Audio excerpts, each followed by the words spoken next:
உஜ்வாலா திட்டத்தை பற்றி தான் நாம் இன்று பார்க்க இருக்கிறோம். உஜ்வாலா திட்டமானது மத்திய அரசு கொண்டு வந்த திட்டங்களில் மிகவும் சிறப்பான திட்டங்களாக உள்ளது. இந்த உஜ்வாலா திட்டத்தின் மூலம் இலவசமாக அடுப்பு சிலிண்டர் பெற்றுக்கொள்ளலாம். இந்த திட்டத்தினால் பல்வேறு மக்கள் பயன்பெற்று உள்ளனர். இது மக்களிடையே வரவேற்பை பெற்ற ஒரு திட்டமாக உள்ளது. இதற்கு காரணம் என்னவென்றால், நாம் தனியாக சென்று கேஸ் ஆஃபீஸுக்கு சென்று நாம் சிலிண்டரை பதிவு செய்தால் அதற்கு 7000 முதல் 8000 வரை நாம் செலவு செய்ய வேண்டிய ஒரு சூழ்நிலை உள்ளது. எனவே புதிய இணைப்பினை பெற்று பயன்பெறுவது மிகுந்த கடினமான ஒரு சூழ்நிலையாக உள்ளது. இந்த திட்டத்தின் மூலம் இலவசமாக கேஸ் அடுப்பு சிலிண்டரை நாம் பெற்றுக்கொள்ளலாம். அதனால் லட்சக்கணக்கான மக்கள் இந்த திட்டத்தில் சேர்ந்து பயன்பெற்று உள்ளனர். ஆரம்ப நாள் முதல் இன்று வரை இந்த திட்டமானது மக்களிடையே மிகுந்த வரவேற்பை பெற்ற ஒரு திட்டமாகவே விளங்குகிறது.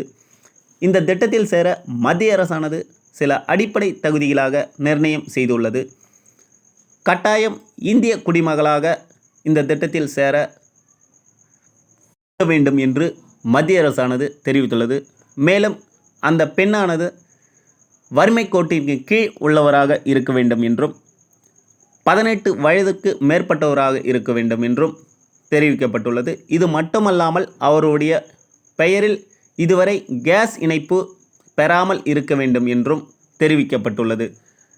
18 வயதிற்கு மேற்பட்ட பெண்கள் மற்றும் வயதான முதியவர்கள் என யாராக இருந்தாலும் இந்த உஜ்வாலா திட்டத்தினை பயன்படுத்தி கொள்ளலாம்.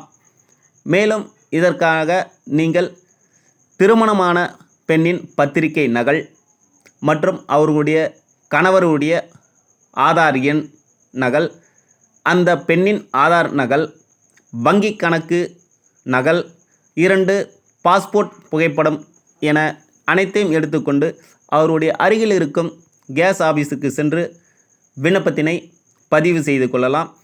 பதிவு செய்த விண்ணப்பமானது ஏற்றுக்கொள்ளப்பட்டால் 1 அல்லது 2 மாதங்களில் அவர்களுடைய இணைப்பானது ஏற்றுக்கொள்ளப்பட்டது என்று அறிவிப்பானது வரும். அவர்கள் அருகில் உள்ள கேஸ் ஆஃபீஸுக்கு சென்று இந்த கேஸ் அடுப்பினை பெற்றுக்கொள்ளலாம். இந்த விண்ணப்பமானது ஆன்லைனிலும் நாம் பதிவு செய்து கொள்ளலாம். அதற்கான லிங்கானது நமது சேனல் கீழே கொடுக்கப்பட்டுள்ளது. அடிப்படையான சில எளிமையான முறையில் கேள்விகளானது இருக்கும். விண்ணப்பதாரரின் பெயர், அவர்களுடைய முகவரி, அவர்களுடைய ஆதார் எண் மற்றும் அதற்கான நகல்களை அட்டாச் செய்ய வேண்டும் என எளிமையான முறையில் இதற்கான ஆன்லைன் விண்ணப்பமானது கொடுக்கப்பட்டுள்ளது.